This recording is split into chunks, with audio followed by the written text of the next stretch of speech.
But for me, it was always looking at creators that um, I admire for like the quality and the time and effort they put into creating the videos. I Mm. always appreciated that. So I was always and still am on the hunt for like, okay, how can I make this look better? How can I make this sound feel better? I've always tried as little as I can to try and increase the production quality bit by bit. It's still nowhere where I want to be, but work with what you got and trying to get it better every day.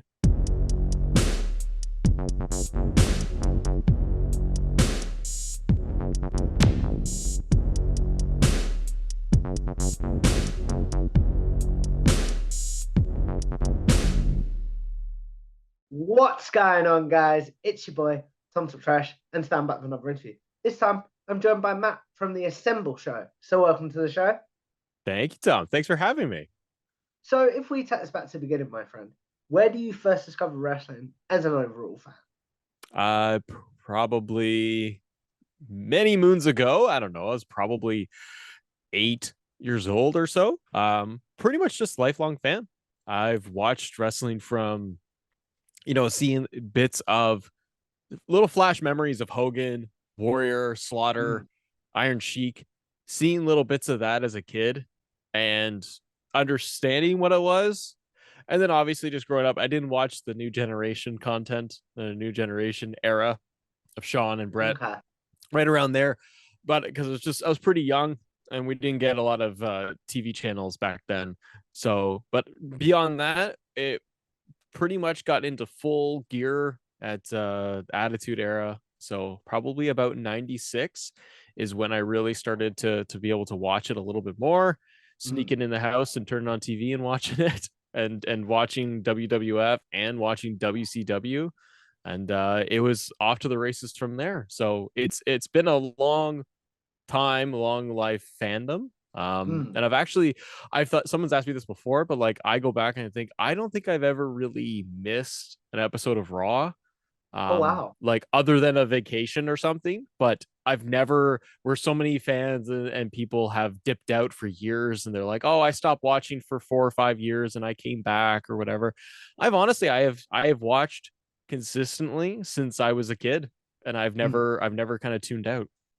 That's very cool to hear. Something you brought up there was the fact that you didn't watch the new generation era of Brett and Sean. So have you gone back and watched it and been like, oh, I'm sad I missed out on this. But is there anything from that era that you're like, yeah, I'm sad I missed out on this. But is there anything that you're like, yeah, I can see why I wasn't watching during this period? Yeah, I could totally see why I wasn't watching from about 1990 to 1994 or say 93 to 95. Right around that point, looking at New Generation, I I was like, I don't. Looking back at like the Raws, especially, everyone had a gimmick, and Mm. everyone was a plumber and a repairman and a dentist and everything. The Repo Man, like everything had a gimmick. I don't really miss it. But I have gone back, to be fair, gone back and through just, the network and things, looked at just old pay-per-views. And a lot of the stuff would be Razor Ramon and Nash, Diesel, and watching Sean and Brett, especially Bret Hart, and really getting into just the matches and what he put together. So yeah, gone back and watched some of that stuff, but otherwise it's hard to watch. I can understand what you're saying there. So, then, as someone that discovered wrestling in the Attitude Era and the Monday Night Wars, as we all know it as, what was your consumption like when you did finally discover it? Were you one of those people that was like, we need two TVs in the house because I have two shows to watch at the same time? I wish we could. So I would probably, I think I just flipped. Yeah, like most people, I just flipped back and forth between the two. I was much more of WWF kid, Mm. because as the Attitude Era got really, really going, and Austin was at the top, and it was Austin Rock and Triple H and Mankind and Taker. I was primarily watching that. I would still want to flip over and see what was going on with like Ray and Eddie, watch the NWO, Goldberg. So I would still go in and want to watch everything. But I would pretty much tune into Raw unless I kind of knew or I was flipping back and I saw some really cool stuff with like NWO or Goldberg. So I wish we had the two TVs going. But yeah, I'd Mm. have to pick. I'd have to cherry pick, but I'd probably watch a little more Raw. You talked about watching a little more Raw there. Was there ever a moment that you flipped and you were like, "Yep, I'm sticking with this tonight"? Everyone talks about flipping from Nitro to Raw when Mick Foley won the title because of Tony Schiavone. But did you ever have a WCW moment in that per, respective perspective where you were like, "I'm going to stay with Nitro because this is happening"? Um, I can't remember one specific moment. I think a lot of the stuff with Goldberg, watching DDP rise up as well. The street, I'm a little kid, so like watching Goldberg streak, Goldberg is incredibly impressive when you're just a little kid. And he's kind of like similar to Austin. Again, when you're a little kid, you're like, these Mm, two guys are kind of similar, but Goldberg's really, really cool because he comes in and just destroys people. So, and then I was watching DDP rise up more and watching him in just main events of Nitro. There's stuff like that. And then a lot of just the antics and what the NWO was doing always in the main event. So there probably wasn't one moment, but I knew that if I was going to flip over, I'd be like, oh, Goldberg's on. I'm going to watch his match and stay, which is fine because it's only about 90 seconds to 2 minutes. But yeah. otherwise, but I would stay and watch. I'm like, oh, I'd see Lex Luger is on. I'd watch Randy Savage and those guys too. Also, because I was very young to see them in WWF. So I was like, oh, Mm. they're real. I knew of them in WWF, Mike, but they're really cool. Savage is really cool, and Luger, Mr. Perfect, everybody in NWO. So Mm. Something you brought up there is the coolness of the older WWF stars that WCW used. Did you, looking back now, do you wish you'd been a fan during that point if we had a DeLorean when they were in WWF? are you talking, Tom, like of which stars specifically there? Like Randy Savage, Oh, people I'm like that. sorry. Yeah, like back in the 80s, mid 80s. Yeah, Yeah, I yeah, wish yeah. if I had the time machine, I'd love to go I back may just not have because of answered that correctly. I do no, that's asked that okay. correctly. I do I apologize. that's okay. I totally would because the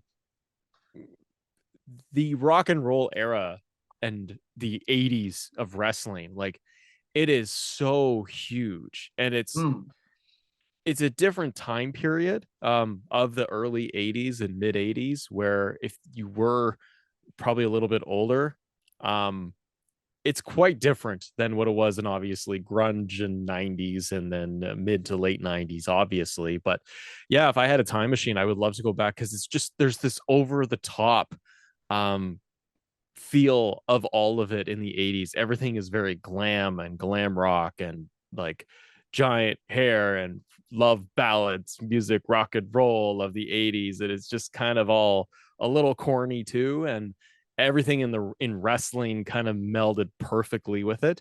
I think that's mm, why there is a fondness for it. There is that campiness too of the 80s, and you get that with the heart of wrestling at that period for WWF, anyways of watching Hogan and going back and watching the promos and watching the pay-per-views or Saturday Night's Main Event and things like that. So I totally wish I could because it'd just be really cool just to be able to watch with a full brain and say watch Hogan and Savage and Warrior and all of that. mm. Something you brought up there was the fact that wrestling, like the Attitude Era and Goldberg and the WCW were your childhood. So I am curious to know, what would childhood Matt think of current wrestling? And if you discovered wrestling, if you discovered the Attitude Era now, with an adult, with no, as an adult, with no prior wrestling knowledge and things like that, what do you think you'd think of wrestling?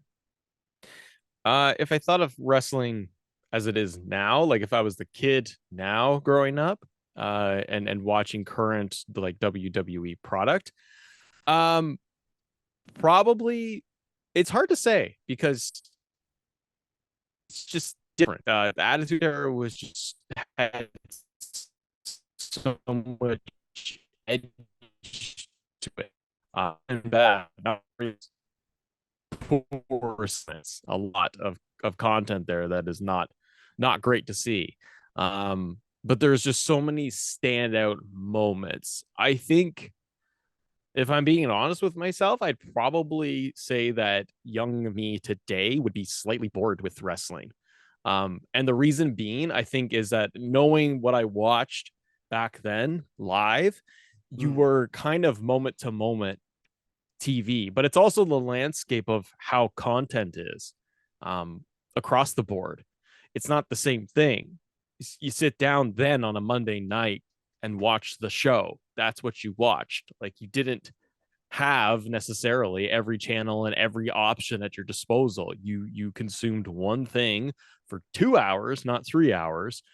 And so I think today it's almost like there's so many choices. I think for me, if I was a kid today watching it, and I have kids, so even them seeing what they consume, or if they do watch a little bit of wrestling with me, there's so many options. So I think it would be almost like, yeah, I watch it and I tune in and I watch some of this stuff. Maybe I would watch just Raw and the pay per views, and that would be it, and have a few favorite stars. But back then, it was so much of like you gotta tune in to see what was gonna happen. What was mm, Austin gonna do to Vince? What was The Rock gonna do? The corporation is happening. There were so many things, and I missed that element of almost just the edge of your seat. What's gonna happen at the end of the night? mm. So something you brought up there was the fact that you do have kids. So what was that conversation like where yeah, maybe you haven't had the conversation and maybe they've just seen you watching. But what was that conversation like to introduce your kids to wrestling? It's kind of more of a they understand it a little bit more now. They're very young, but they understand what it is. And but the first introductions of it, watching like putting it on TV, and I would purposely kind of put it on to see how they would react, what their level of curiosity is, because they kind of look at it and they'd stop. And I remember just a few years ago with my son, he'd see it and have it on, and he'd be kind of analyzing it. He'd just trying to figure out what is going on. And at the time, yeah, it was still like, maybe this was about 3 years ago, because it was like he's like, who's that guy? What's happening right now? I was like, well, that's Roman Reigns. He's a champion. He's like the big winner, and he's the main guy, and he's a bad guy. And he's like, okay. And like you're trying to actually put it together for Mm, them of good and bad and these things and what's happening.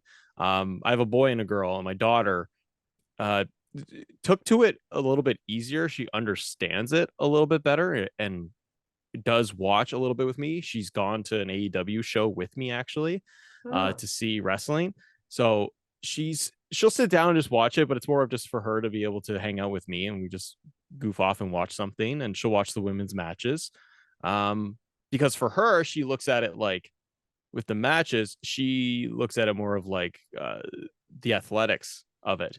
Watch them mm, do a moonsault, watch them do this flip, watch them do this. So what the introduction with them, they're both very like meh. Neither of them are like ingrained with it or just like, I want to watch tonight because I can't wait to see. Maybe in a few years the tune will change. I can only hope.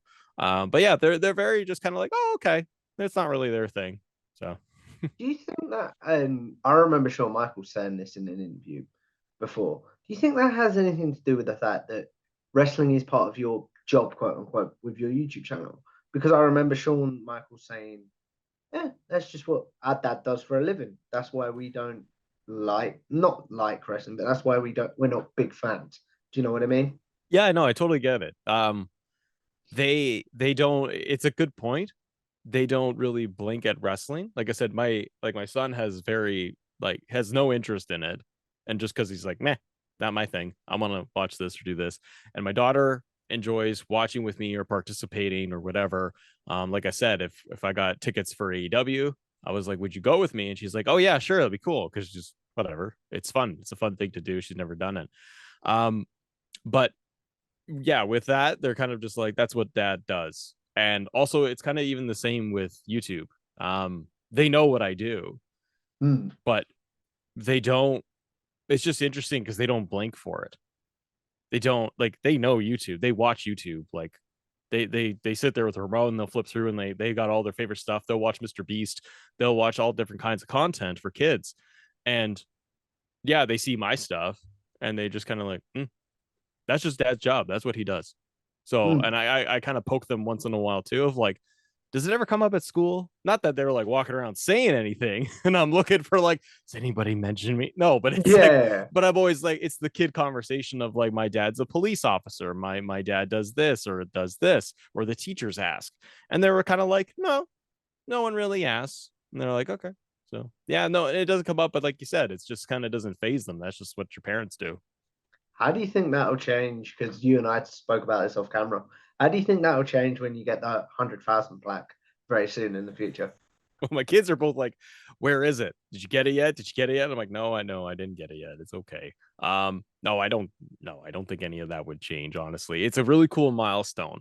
But I don't think anything, it just then it's just like, okay, just go again. What's tomorrow's video? What's the Mm. next day's video? It's a great little, accolade. If I get there and then well, yeah, I don't think they'll they'll flinch. They'll want to see it, and then it'll just go on my shelf. That's very, very cool. That's something I'm curious to know. Before we get into your YouTube journey and things like that, obviously you built this great channel, Assemble, with nearly 100,000 subscribers. So how, actually we'll go there first. How does the channel come about? How do you make the decision? I'm going to do content on YouTube and stuff like that. So about I'm trying to think, and I'm looking because I'm over here because I'm looking at my earliest stuff. So 20, what year is it? 2023. So it's been three Yeah. years. So yeah. So okay. So 3 years of you making YouTube content. But where I started making, and I'm literally like looking at old videos that I'm cringing at right now when I see them because I'm like, oh my god, these are terrible. Where I started making like 2K content just so I can get some context even for myself. I started covering wrestling in 2021, basically. I Mm. started dipping my toe into it.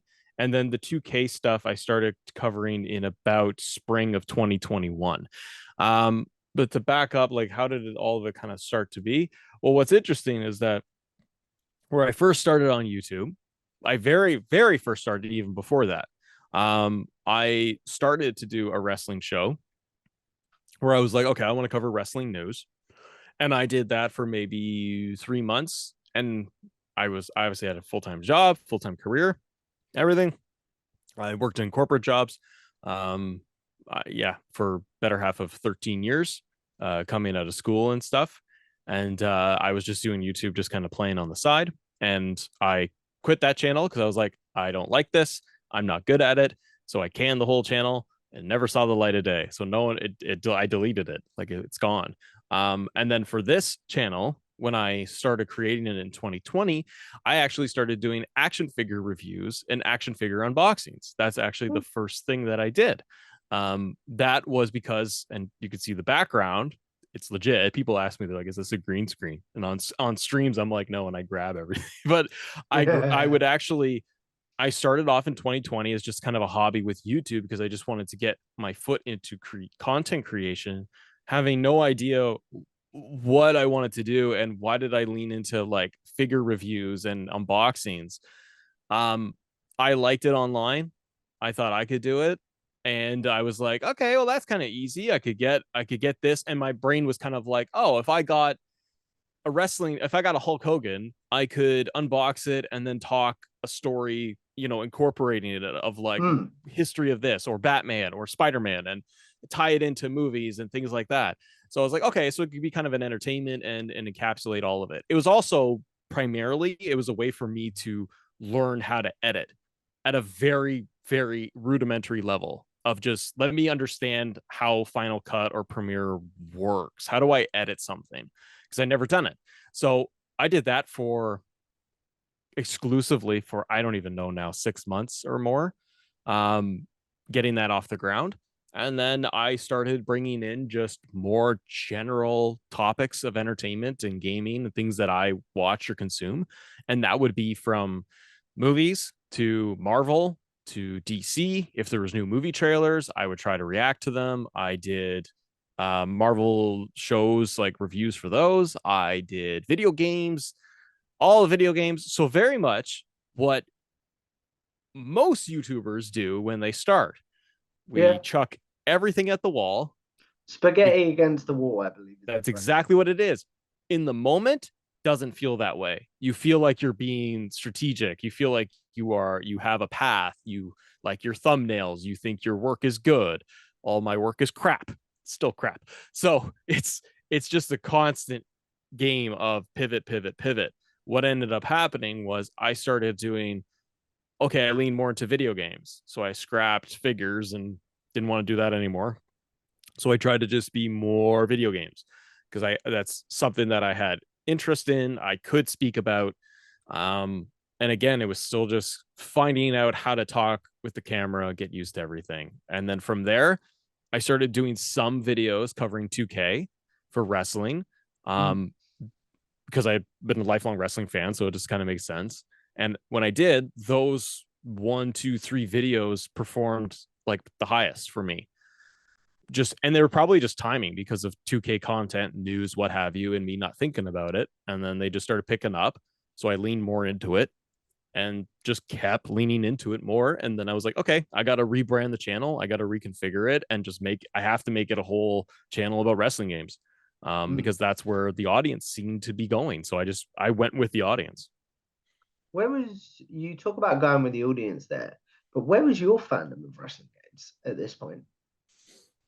It's still very high, and I had played wrestling games since the arcade of WrestleMania in the arcade originally, and then my SNES and playing, gosh, through there. My biggest time memories are playing like on my PlayStation 1 and then my N64 with like WWF Warzone and Attitude, and then going in around the same time was No Mercy, WrestleMania 2000, all of the SmackDown series, all SmackDown versus Raw, the 2K games after that. It's like I picked up base, and then on the GameCube as well, and picking up Day of Reckoning and anything else there. Even on Xbox when I got that later on, I play the Raw Mm. games. So it was a little like, if there was a console I had the wrestling games for it, and they were my number one games that I consumed. So never, I grabbed everything that I could on every console that I had. Just yeah, all the games, and I watched other creators over the years too that Mm. play the games, that talk about it, that whatever, and I just kind of, I don't know, I fell into this area of it. Who are, before we do what I think is quite a fun question, who are the creators, not just within wrestling video games or wrestling in general or video games, but who are the creators you're like, I admire their work, I'd love to work with them, people like that? Um, it's a good question. Some of the, like, if I go over just even to my subscriber list, because your subs change, what you consume changes all the time. Um, like one creator for me is Peter McKinnon, who does Mhm. videography and photography. Peter's in Toronto as well, and he's a massive creator. Like Peter's got millions of subscribers, and I always consumed his stuff over the years because it was so well done, easy to consume. He teach you photography, he teach you editing. He did it in a fun way, was funny. He did it in his bedroom of his apartment in Toronto, in a tiny room, and now he's got like studios and studio spaces and all this different stuff and vlogs and all this different type of stuff, and he just does whatever he wants on his channel essentially that interests him. But it's always done in a really cool way, and I always liked the detail and the quality. I always like the quality of his work. On the tech side, I always watched Unbox Therapy. I always watch MKBHD even till today, and it's for the quality of content. Mm. Um, in wrestling, I watch Steven Larson's Going in Raw, like when you interviewed Larson. So like, I've watched Going in Raw back from Days of 10 for the win because it's just pure. Like I just loved it, entertaining, and those guys are still going strong. And I just follow them forever just for wrestling news and content that I like. But for me, it was always looking at creators that I admire for like the quality and the time and effort they put into creating the videos. I Mm. always appreciated that. So I was always and still am on the hunt for like, okay, how can I make this look better? How can I make this sound feel better? I've always tried as little as I can to try and increase the production quality bit by bit. It's still nowhere where I want to be, but work with what you got and trying to get it better every day. Mm. You talk about trying to get it better every day. So if you were, because I believe you're in a not big enough, but you're in a position you can give people advice, sort of thing. Do you know what I mean? If Hmm. you were to give people advice that maybe are thinking, I want to start a channel, but I don't know how, what would your advice be for someone that wants to start a video game channel or a wrestling channel, things like that? Yeah, and I do get, even I'm kind of surprised sometimes people message me on Twitter or whatever, and they say, Matt, or in a live stream, they'll say, I want to start a channel or I'm thinking of doing it. Any tips? So I'm always kind of blown away if people are like reaching out because I still feel like I'm sitting at 5,000 subscribers because you're in it every day. You don't really think about it. Um, my advice typically is you got to start. With me, I waited 5 years to start. I had the idea of starting and I had like creator paralysis in terms of not starting and thinking about it, analyzing it all the time of like, here's what I would want to do, how I would do it, film it, da, da, da. Oh, here's why I can't film it. Here's why I can't do it. And setting up your own barriers for it mentally. I would not I don't advise about any of that. I just say do it. If you've got an iPhone, you got your camera, you can go get a $20 microphone off Amazon, go do that, and get started. Get a light. You can get $100 light set off Amazon. You could get everything you need to start for 150 bucks or what you already have. Like you can start. People that say that I can't start and I don't have time, that often angers me because they're like, well, I just don't have time to start. I'm like, yeah, you do, because we all do. You could Mm, just not watch Netflix for an hour and you could go create something and you might get 20 views, you might get 100 views out of it. Or you might just have fun creating something. Or you might realize that you don't like doing it. And that happens too. People want to do it and they see it and they consume the content every day and then they start it and they go, "Wow, I so don't want to edit. I hate this." And you're like, "Yeah, it's not for everybody." And you've got to and then it's also I ask people too of what is the goal? Because if they're like, "I want to get started," it's going to start as a hobby, but I'm like, what do you think is your long-term goal? Because it's your time. So is it for fun? Is it a hobby, or is it something that you're like, I really want this to be what I do?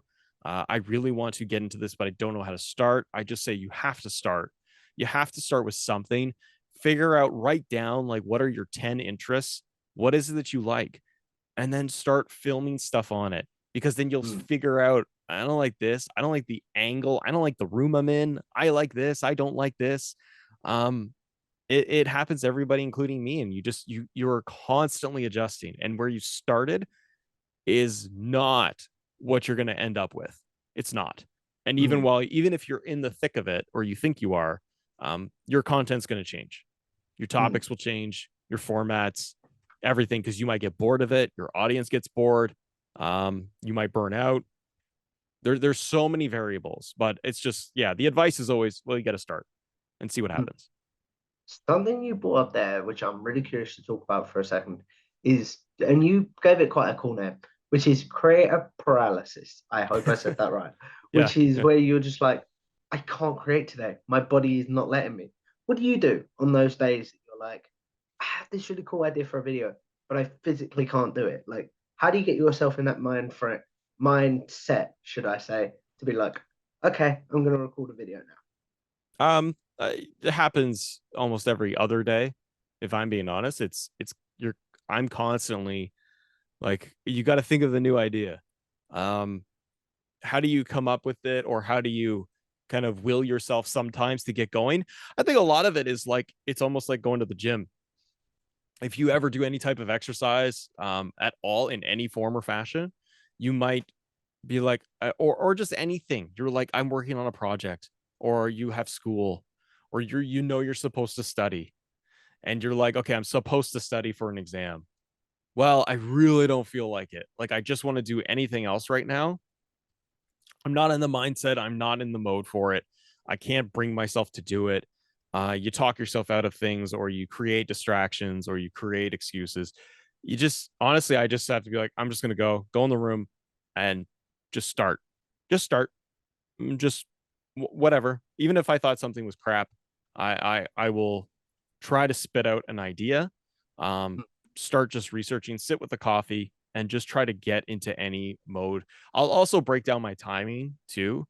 So for me, it's setting windows on things instead of like, oh, I don't know, this is going to take me all day and I don't want to, and all these excuses. If I'm really struggling, I'll discipline myself in terms of let's just go and look at something for 10 minutes. Just, I'm going to put a timer on and I'm going to do 10, maybe 20 minutes tops. And that's for research, thinking of ideas. And that is literally on my phone, just jotting down words, whatever it is. Go watch YouTube, Matt, for 20 minutes, see what else is out there within wrestling or outside of it. And then usually an idea sparks. And then I'm like, okay, but I often will just be a little more disciplined in terms of got to do something today. So what's it going to be? What is it that you're going to accomplish? Mm. That's But it very is, Tom. It's like it's the analysis or content paralysis, if you will, of it. Is I often think of that with people that want to be a creator or they want to start, and that's what I did for 5 years was the ideas and thinking of I want to do it, and then looking at every YouTube how-to video and how to start and everything you could do for YouTube, and learning about all the data and learning about everything about it, and then not doing it. But mm, you're constantly consuming it, but you're never doing it. Yeah. mm. Something you brought up there is people might just be doing this for fun. Like Mhm. for me, for instance, I'm not planning on making any money. Well, if I made money, it'd be cool. But I just like chatting to good people, like your good self. Do you know what I mean? Yeah. So, how important is you enjoying your content, uh, the content you're making, and stuff like that, to your overall like enjoyment? Do you have to enjoy a video before you put it up, or are you one of those where it's like, I might not like this, but the viewers might? Do you know what I mean? Yeah, I think there is actually a bit of a balance there. I don't always want to talk about 2K games. Um, but I might know that this is a hot topic or whatever, there's an update or something. And I'm like, well, there is an expectation, and that's what the audience typically will come to the channel to see. So I feel obligated in some ways of like, you know, being accountable for, well, if somebody is willing to watch it, um, you don't want to let them down. You feel like that is what you do. So get in there and do it and play ball. Um, so there's always times when you're just not, you just don't feel creative and you're burnt out, or you're just like, I just don't want to. Like I just don't, or I'm like, I just don't want to talk about wrestling today. Like I just Mm, don't. I just want to go sit somewhere and be quiet because you're just constantly doing stuff. So it is a balance, but ultimately you do have to enjoy it. Again, it's is it your business, is it your work, is it a hobby, is it for fun? And I do think that with those two comes your perspective changes over time, because I will, for somebody that may just be doing it like I just post when I want to post something because I feel like it and it's going to be fun and it's for me and it's a creative outlet. I'm like, oh, I'm jealous because that's fun, because that's just literally like, yeah, I got some time, I want to post a video or maybe do some gameplay or whatever. There's no ties to it. There's nothing there that you know you feel obligated to do. You are doing it because you enjoy it, pure mm, enjoyment. So on my side, because I'm full time, I have to treat it both for pleasure, but also as a business. So I have mm, to look at all the data daily, revenue, sponsors, whatever it is, to make sure, excuse me, viewership, what's clicking, what's not, uh, community feedback, all of that. And constantly, for me anyways, constantly aware and in the loop of like, what do I got to do? to try to get to the next level or to stay consistent and so on. So it's just big, but be healthy about it. Just find a balance. You talked about being healthy there and finding a balance. How do you switch off as a creator once we finish this or once you finish for the day, for example? How does Matt make sure he's switched off? He's gonna go be the family man for a while. I don't switch off, Tom. Oh no, Oh, okay. I go forever. Oh, It's a okay. problem. It's an unhealthy problem. It's hard. You it's very, to be quite honest, it's very hard because I will not switch off. If you ask my wife, she'll say you need to stop. Because I will be taking notes or I'll be looking at YouTube analytics way too much. I'll be on Twitter way too much. It's almost compulsive. So it's like because you're just in it all the time.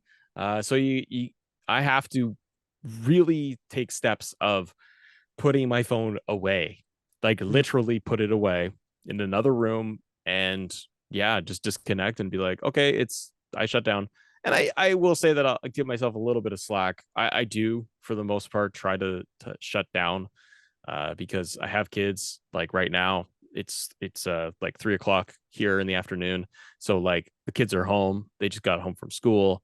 So when I finish up here, Yeah, like sorry most about days, that. It was the no, it's only fine. day I No, I no, could no, it's do all it. good.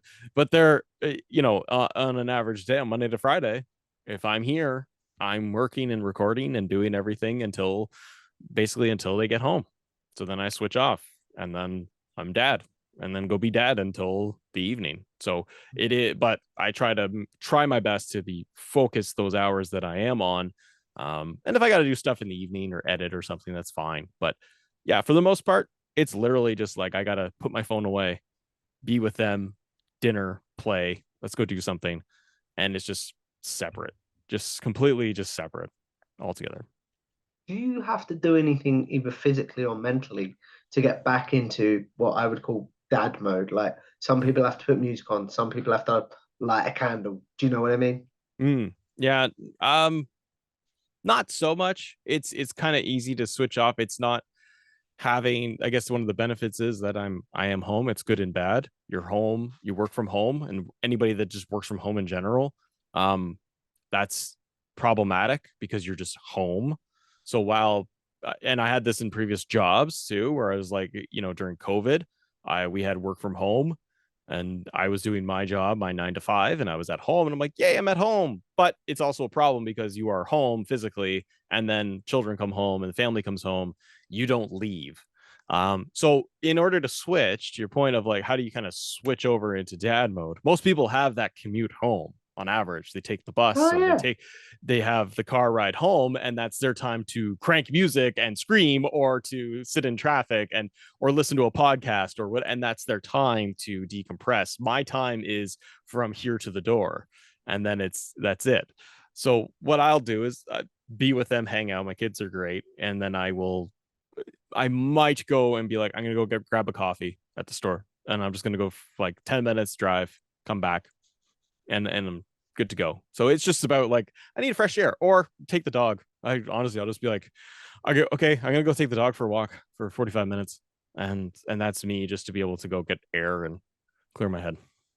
I didn't like when you talk about dogs there, I didn't know how important my dog was to my Mm. creating journey till recently, till I started walking him quite regularly. And I was like, wait, I come up with ideas when we're on walks. I come up with, Yeah, do you know what I yeah, mean? same I thing. can think of guests and things like that. That's so weird, isn't it? Yeah, I right there with you. I did exact same thing. I would too often I would end up bringing my phone on a walk because I'd be like, I'll put my headphones in, listen to something while I walk the dog, and then I had to recently I had to stop because I'm just checking analytics, checking YouTube, still too engaged. So I just stopped bringing it, and I'm just walking. And you're totally right. I more often than not, my brain just wanders because it has no choice, and you start thinking of like I could do this idea or this could be fun. How would this work? Could I get this guest? Could I do that? And you just your brain starts flowing ideas. Yeah, totally. You know what I've done? And I'm talking about myself a lot on this. I do apologize, my friend. It's all good.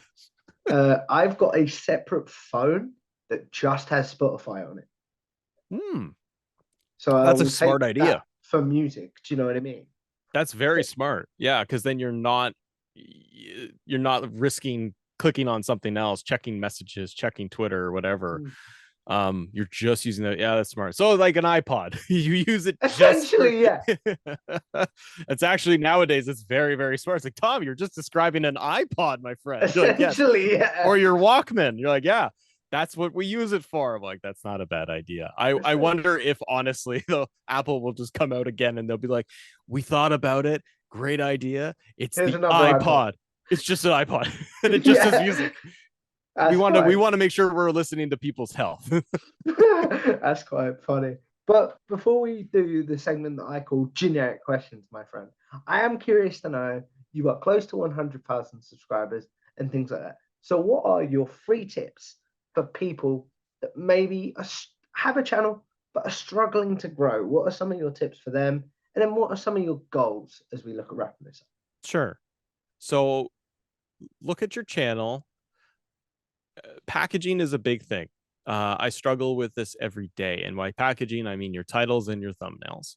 First of all, it's the first thing people click, or excuse me, it's the first thing they see if they're scrolling. Would you click on your video? If the person says, well, I'm not good at Photoshop or Canva or editing photos and things like that, go get good. Go get better. Go learn one skill of it a day, and you will be way better than before. It's not hard. A lot of people know how to use Photoshop. A lot of people know how to use free programs like Canva. You can get better if you just sit there and watch some YouTube videos on how to get better at it. Um, that's number one, because too often people that are starting out just like me, and I still struggle with thumbnails every day, and I change my thumbnails all the time. Um, you're wondering why it's not clicking. There's a multitude of reasons why your video is not clicking. The audience isn't discovered for you because it's early. You need more data. Your title and thumbnail are not good. Thus, they're not attractive for someone to click on. There's no curiosity as to why they should click on that video. And then stick around and then you got to keep them with you. Maybe they did click. And then it's like, how are you engaging them? Is it 2 minutes of introduction of, hey guys, welcome to my channel. So in this video, I'm going to and it's like a minute of setup before the video starts. So what do? You scrub to get to the point. You've got to get into the video quicker. Mm. And again, just these are my learnings. It's a constant game. Look at your analytics. They're your best friend. Look at what the retention graph is. When you look at your data for the video, does it go right down to like 20% and then just go straight across the blue line? Does it stay at 70%, 60%? Go, go, go. Where's the dip? Where is the valley? Like those things matter because that's telling you what people are interested in. And so you can have a video that doesn't perform very high in terms of views, but the retention might be really, really strong. You kept them. Why did you keep them there? What was different about this one than the last one? Mm. Um, cut your intros, cut your outros down. I help some people out too that are even within the community, and they're like, can you look at my videos? Can you give me some advice on some of the stuff? Some of it is just simply thumbnails, and it's just my opinion. And I'm like, hey, you change this. I do with other people that are bigger, and I'm like, how can I fix this? And they're like, dude, get rid of this or don't do that. And I'm like, oh, because you only see what you see. And Yeah. you're like, you might sit there for hours looking at your stuff, being like, this is good, and be like, this is crap. It's all not great.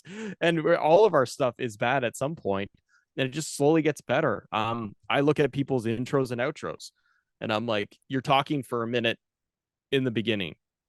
No one cares. Get it gone. The outro, the ending. Don't give me a 3 minute wrap up or a 2 minute wrap up. Like I can sense when you can sense when the video is ending. So stop giving us so what do you think? And let me know in the comments. And if you guys want to, you can subscribe and then tell me again what you think about this in the video below. And I'll be doing this on the next week. And this wrap up feel of it that goes on for a minute and a half. People know when the last point is done and you're wrapping up. So they're going to leave. And you could probably see that with your retention if it dies at the end. Mm. So it's just important to try and get better and better at how can I hook in the beginning and end it strong. Because if I get past the first minute with you, if you stick around for the first minute, you're probably going to hang on for a couple more minutes versus you just dipped completely at the beginning. I would tell people to keep trying to make sure your first 30 seconds to a minute are engaging, your best quality work to keep people involved and engaged, because they will probably stick around if they like the topic and where you're going. Then you kind of have them for the middle and then try to end strong, for the end of the book kind of thing, right? Yeah. Give me a good, think of it as a match. You got to have a good opening match. You got to have a good start to the match. Like you got to start at high volume. People will stick with you for the match. What's the finish? You got to have a good finish so that people will enjoy it or be like, I got my value out of there and I'm gone. But a lot of it too is just packaging, title, thumbnail. Yeah, that's the biggest thing, and I work on it constantly. Every 2-3 days, I'll reassess my thumbnails, and I will say, this didn't work. This is not working. I had a thumbnail from the other day with at the time of the recording with some of the released wrestlers that came up, and I did a video relating to that in 2K, and it underperformed for me. So I've waited now 2-3 days. I've changed the thumbnail already. I changed it again because it's doing okay, but I can see that the retention is high. Mm, People are staying and watching, but the viewership is not there. The click through rate is low. People are not getting the video on their home screen. So I'm like, okay, my thumbnail and title are not good. So I've changed it. And now I'm going to wait another 2-3 days and keep trying. And just keep trying. And the last thing I'll say to creators is don't just put out a video and then that's the end of it forever. Go back to it. Go back to videos from 3 months for 90 days and look at the content. And do you have evergreen content in there? If you have stuff that can work at any point, change the thumbnail and change the title, because your skills probably got better. And you can look at those thumbnails of videos you did and go, this isn't good. Well, mm, take 2 hours and redo those thumbnails, and you might get more subscribers. You might get more viewers. mm. As we've been, this is such a self-indulgent question, but I'm going to ask it anyway. Yeah. As we've been chatting for about 40 minutes, where could you see any improvements with me and things like that? I mean, Tommy, your content's great because you're doing interviews with great people within like across wrestling and across multiple genres. So if I just look at the YouTube channel itself, like you have such great guests, and the good thing is you're using them as the thumbnail, right? Mm, So that's number one, which is great because it is about them. If we look at larger interviews of people, I would say, of any genre or medium, when the interview is being done, it's the person they're interviewing that should be in the screenshot, which is perfect. If you can, um, what seems to work with interviews too is when the thumbnail is the person you're interviewing with the microphone cut out, or even if you cropped in a microphone, if you're like, well, I don't have that screenshot. I mean, if you can get the screenshot from the interview of the person alone just with the microphone, that shows that it is an interview. They are being interviewed. I get the imagery of what this is, right? mm. That it is a full sit down thing because the microphone is in the thumbnail image of the person I'm curious about. So, for example, if I look at Conversation with Larson from Going in Raw, uh, a classic Larson picture of him with the He sent thumbnail, me and it's that, by the way. yeah, and it's great. Um, and but like you could use that, but you could also use an image of Larson being interviewed with you sitting down, and it is literally just Larson in the thumbnail still, but it has the microphone in there, so it looks real, like it we know that this is an interview. And then I would change the title up, because try to grab like something that's captivating during the interview. You've watched the interview back, you know the talking points that you discussed. I would title it not Larson on Steven Larson. um I need something that's going to grab my attention, maybe as just someone who's not familiar with your work or not very familiar with Larson. Who is this? Why do I care? You're speaking to a new audience every day. So you could try something captivating like, I don't know, like one of the best wrestling interviews ever, or you won't believe what, not to be shocking and over the That's top what I or was just anything. going to ask you. It's finding the balance is my point. Is just trying to find the healthy balance of look at your interview with the person like Larson, something that was so intriguing that was kind of like the highlight of the interview. Can you find a way to grab that into 50 characters as a title and make it work? We like, just as general feedback, I'd be like, we don't need, um for example, like, let's see here, like Kenny Baum is in the building. Kenny Baum's great. I like Kenny. I talked to Kenny. Um, but we've always got to come at it from an angle of people don't know who Kenny is. People don't know who Ah, you are. People don't know who I am. We are always speaking to a brand new viewer, always. So, and because people who do know you and do know Kenny, well, they're going to watch it. So that's not new to them. But like, Kenny Baum is in the building. That's what Kenny says at the beginning of his intros. That's yeah. clever. That's inside. That's an inside reference and joke. Mm, We get that. Kenny likes that. Large audience doesn't understand that. I understand that. Yeah. What does that even mean? I don't know who this is, what this is talking about. I would want to pull something different, right? A different angle of it. It's like Kenny Baum is in the building, and that's the title, and it's on the thumbnail. Um, that's one piece of advice too for just any creators out there too. Step away from thumbnails having the same words that are in the title. The title and thumbnail Oh. are giving you two opportunities to complement each other and tell the story you're going to tell. Too many YouTubers out there use the title, or excuse me, use a thumbnail, and they'll say, um, Xbox brand new details about Starfield. Mm, And then the title is the exact same thing. Why did we write mm, it twice?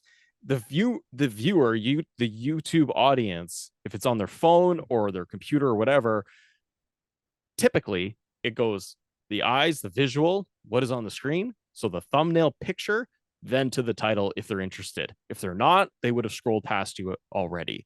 Um, I would just try to change it so that the title is something that's captivating for yourself. I would look at just different interviewers, people that you admire. mm, Why do you like their interview style, their videos, their podcast? How did they title it? Specifically for YouTube. A podcast is different. mm, Podcast landscape is different because you can title it episode 1, episode 5, whatever, but it's different on YouTube, as you know. So I would look at different YouTubers that do interviews. How do they title stuff? Can you leverage something there? Because if we just say that it's going to be wrestling with video games with Mike Straw, Mike's great. But I once again go back and say, larger audience outside of a core 1,000 to 3,000 don't know who Mike is. We need to get them to know who Mike is. So instead of talking about, like, having Mike on the cover is perfect, but let's change up the thumbnail. I would just ditch the words. I like the wrestling background because then I know it's wrestling related. And mm. then I would just tweak the title and just say, like, Ah, and then like with Mike Straw, because all of his stuff is, whether it's wrestling related or he covers stuff with EA and his website. Um, if you two were talking specifically about wrestling content in news media, yeah. it could change the title to something related to that, like wrestling news media has changed, or the landscape has changed, or whatever. Like the pitfalls of the digital media or wrestling news, whatever the case may be, right? So yeah, that's my feedback. Sorry if I ranted. I was No, just trying to God, give some no. feedback. Yeah. No, no, I really appreciate all that feedback, and I will definitely look into that. The one thing I did have, I saw this recently, and I shouldn't be doing this on recording. I should have asked you off camera. I do apologize. That's okay. Like, um, somebody said to me the other day that we look with the left side of our brain. So having the picture on the left side of the thumbnail, is that something you'd recommend? I would play with both. I've seen that. I've heard that. Excuse me. I've done both. Um, I will, for example, if I look at my own content, what I end up doing a lot of the times now is I do face on the right side. Like if I'm looking at my screen, so the image that I'm looking at, the thumbnail, looking at a thumbnail, I look at it as what's on my right. I don't always do this. I kind of just Mm, fluctuate with what the image is to see does it work. I will often, almost a lot of the times, I will put text. If there is text on my thumbnails, I put them on the left hand side mm. and make it three words or less if I can. So Ah, an example would be what I mentioned earlier. The roster changes have changed for 2K24 is one of the recent videos I did because of recent WWE releases. So I tied it into the video game. I had about two different thumbnails I tried with. I didn't like them.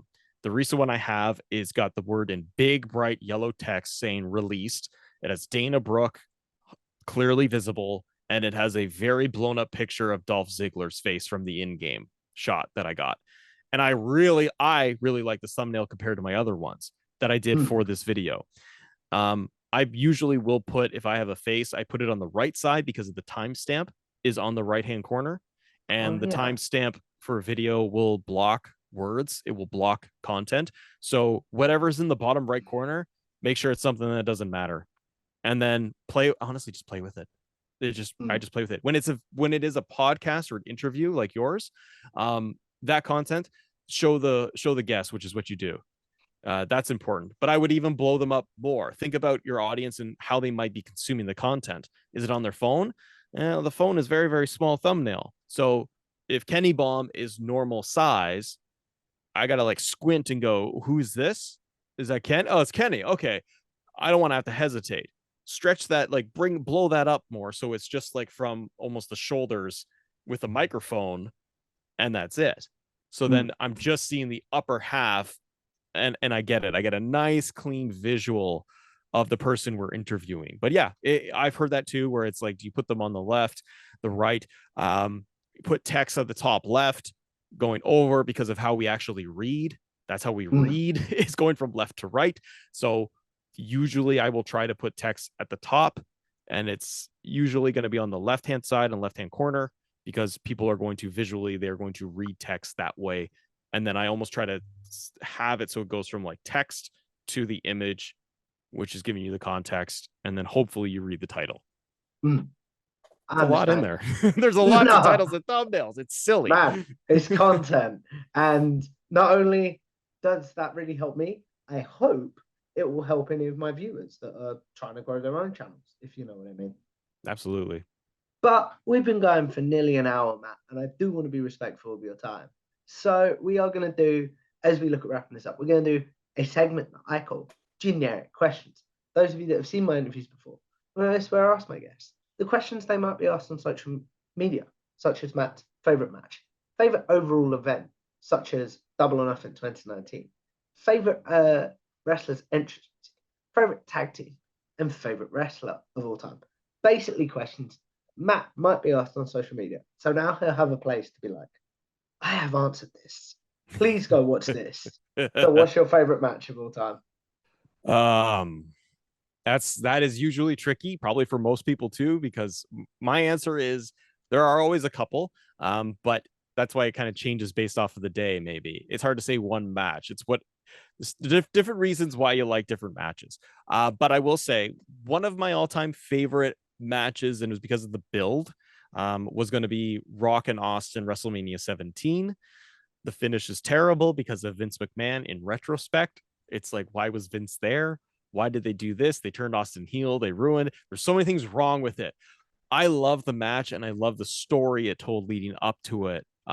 With Austin needing to beat him, beating The Rock, and it was in Austin. It was in Texas, so the crowd was insane. It was huge. I loved that match. I love the there was a triple threat match between like I'm foggy on it, but it's one of my more favorites was like Jericho, Angle, Benoit for the Intercontinental and European title, and so they'd win. Who they won the belt? What first belt? First fall was for one belt. Second fall was for the next belt. Oh, And I love I most more believe so. that's Mania 18, but I'm not 100% sure on that. I can't remember either myself. It might be Oh Mania no, it wouldn't be 18. Mania 18. Jericho was in the main event of that show. No, Yeah, he was with Triple H in the main event for ignore that one. me. I don't know, It was a but different I know pay-per-view. what you mean. It might have been Rumble right around that time. Mm, I feel like it might have been. But anyways, that was one of my favorite matches because I love the stipulation for it. And the three mm. of them were just pure gold in the ring. The in-ring was just second to none. Other matches that are memorable, Warrior Hogan. Um, they just stand out. You can kind of watch them back as limited as Warrior and Hogan were. And then even modern era, like more modern era, Cena and Punk, Money in the Bank, because of what it was the pipe bomb. It was in Chicago.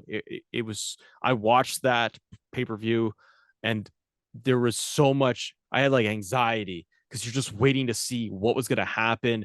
It felt real for the first time in so many years. You did not know what was going to happen with Punk, and he won, which was more shocking. So that one always stands out as a favorite. Yeah, though off the top of my head, and then like Austin and Bret Hart, though the matches they had the two matches there, they were fantastic. So I mean, it goes on and on, right? There's so many. Even that's just in the past. That's not including anything modern day. But yeah, those are just some of my standouts right now. That's very, very cool, my friend. What about your favorite overall event? Um, the Rumble's always. It's probably the Rumble. WrestleMania is usually the blow off. WrestleMania is pretty cool. It should be just number one by default because it's Mania. I do like the Rumble. It's the Royal Rumble is such a unique idea, and some years the Royal Rumble is super boring and nothing happens, or people that you don't want to win. Alberto Del Rio, Sheamus, Roman Reigns at the time. A lot of people win that you don't want to have win or shouldn't win. And that's also the part of the fun of it. So it's to see who's next. It's nothing else in wrestling gives you that moment every 90 seconds of like, and who is this going to be? And you get like an edge return. This year, who knows what we're going to get?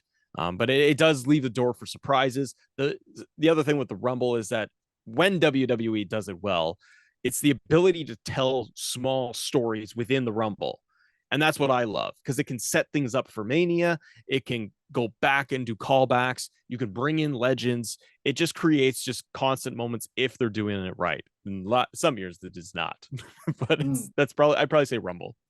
very, very cool. What about your favorite wrestler's entrance music?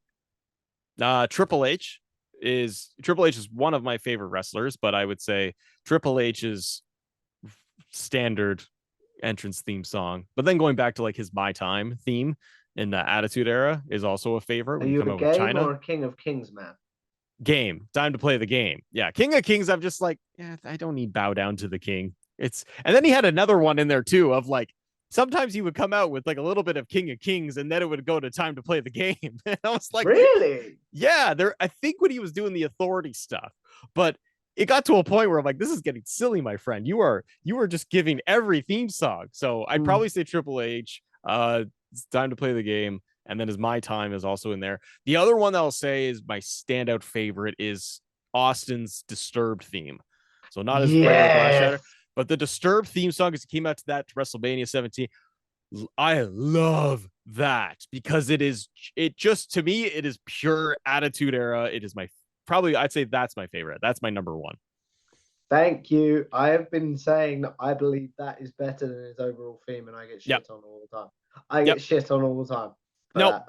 It's 100%. That's I'll stand with you, my friend, because his early Austin theme of Glass Shatter is very basic. It's very low key in tempo. Like it's there, but it's not that big, heavy Austin's coming through and he's coming down to the ring. It doesn't have that intensity that people remember. Go back and watch late Attitude Era with the Disturb theme and the crowd reactions and just how it gets you going. It's like the best. It's the best theme song. Mm, I fully agree. And then as we wrap this up, Matt, your favorite your favorite tag team? Ooh, that's a tricky one. Um, See, I was never a huge tag team guy because it was always a little bit. I don't know. I was always a singles guy. I liked yeah, I was never like crazy into tag team wrestling. Like I always loved tag team wrestling, but it just never was like, oh, I grew up with Heart Foundation and that's all I watched. Or I'm watching the Four Horsemen. Um, I guess I'd probably say Hardys. Um, Mm, Again, going back to Attitude Era in the 2000s and Ruthless Aggression, probably that because the combination of them, Dudley's, Edge and Christian, that's what I watched so much of.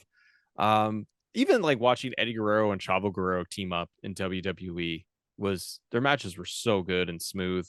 But for pure tag team wrestling, I'd probably go back and say the Hardys. That's what I loved watching the most. that's very, very cool, my friend. And then as we wrap this up, man, the hardest generic question, in my opinion. Who is your favorite overall wrestler of all time? Um, Probably Triple H. I don't know why he sticks out to me as my overall favorite. It's kind of like one and one with Austin. That's what I grew up with. Even Triple H through Reign of Terror in the mid 2000s where he just never lost. I have so many memories of because it's also who he was facing. His feuds with The Rock when Austin stepped away.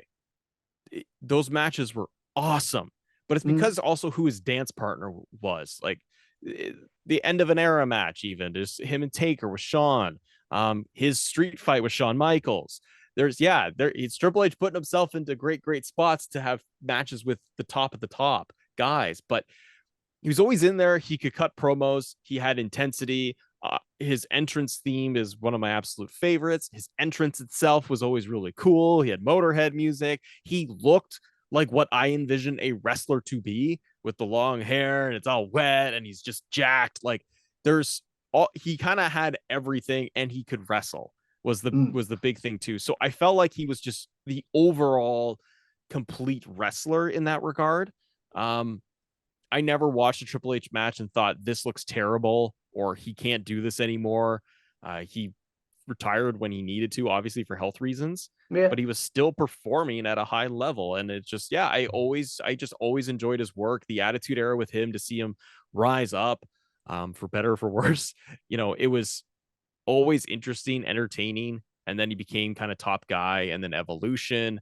After that, I really liked it. There's just so much that he did was good. There's a lot of stuff that is not good too. But I think overall, yeah, it's probably Triple H. That's very, very cool, my friend. So, as we wrap this up, Matt, the question I end all my interviews on is with YouTube, podcasting, social media in general.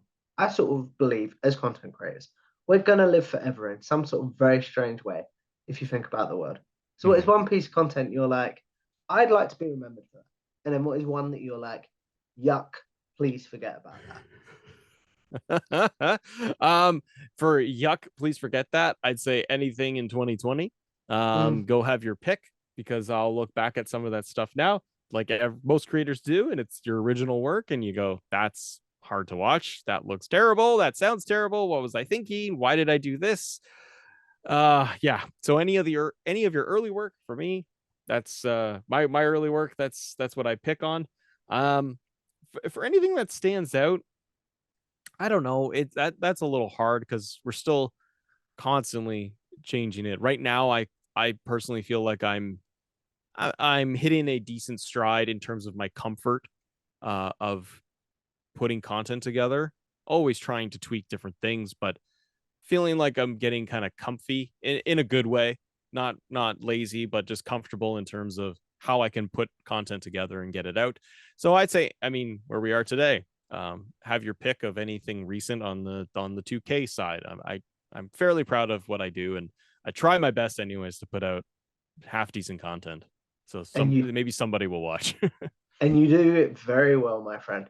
So as we wrap this up, promote yourself, please. Where can the good people find you, your work, etc.? YouTube.com/assemble show or at assemble show on YouTube if you want to check me out there. You can also check me out on Twitter or X or whatever it's going to be called in the next month or two, which is assemble_show if you want to talk wrestling and post funny memes and gifs and all that good stuff. But you can subscribe there on the YouTube, hit that like button, all the good stuff. And you got to give Tom a big old subscribe and like on this video too if you're watching. Yeah, as Matt or Assemble said, please make sure you like, share, and subscribe to Tom Talk Trash on YouTube, and follow me on Twitter or X on social media. And I will see you in the next one. Goodbye now.